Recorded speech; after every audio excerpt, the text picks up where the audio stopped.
for a closer look on what these new major U.S. tariffs mean for the local economy, our trade correspondent Moon Hae-ryun joins us in the studio. Hae-ryun, some 60 countries were included on that list.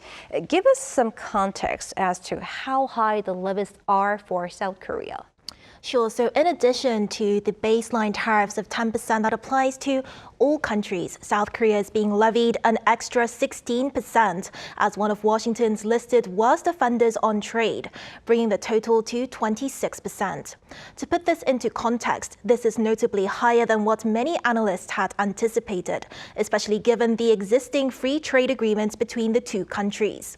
The rate surpasses the tariffs applied to other U.S. allies such as the European Union and Japan, making it the highest among Washington's FTA partners.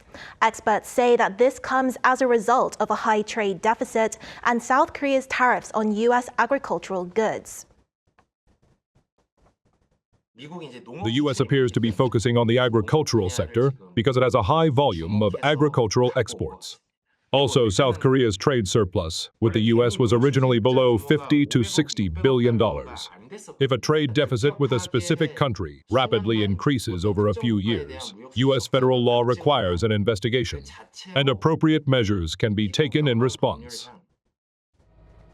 Other than the reciprocal tariffs that will be applied within the next few days, 25% tariffs on all vehicles shipped to the U.S. took effect starting at midnight in Washington and 1 p.m. in Seoul. This auto tariff rate is consistent across all countries, so South Korea is not being singled out in this sector. And what has been the response from the authorities thus far?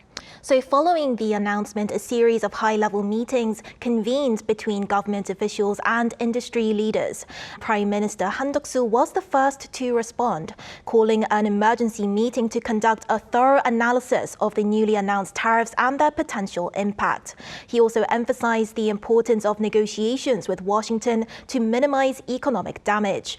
The government then held a macroeconomic policy meeting presided over by Finance Minister Choi Sang-mok to assess market reactions and pledge all necessary measures to stabilize any excessive volatility as the benchmark Kospi began trading more than 2.7% down from the previous session.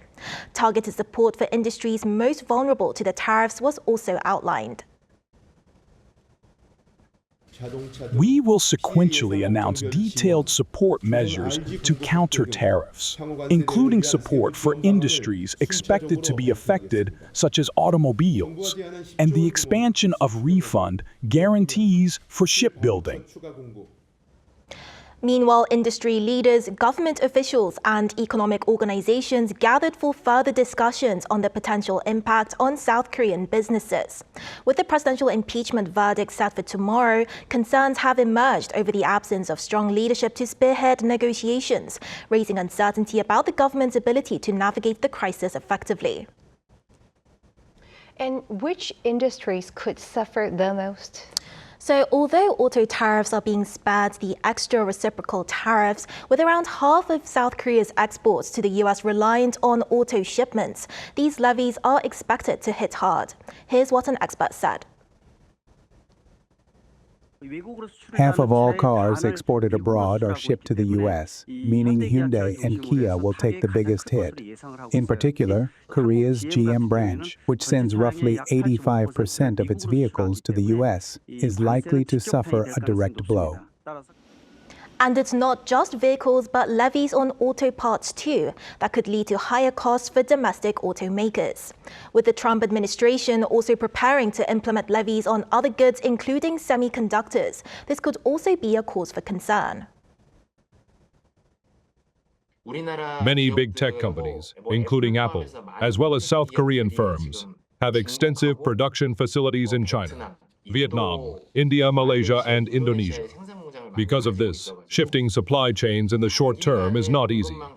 If the overall scale of ICT product exports to the U.S. shrinks even slightly, South Korea's semiconductor industry may also see a decline in exports.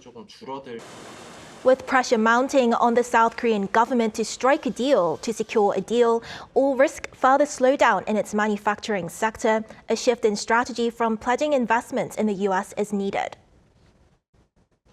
All right, Hae-ryun, thank you for the report. Thank you for having me.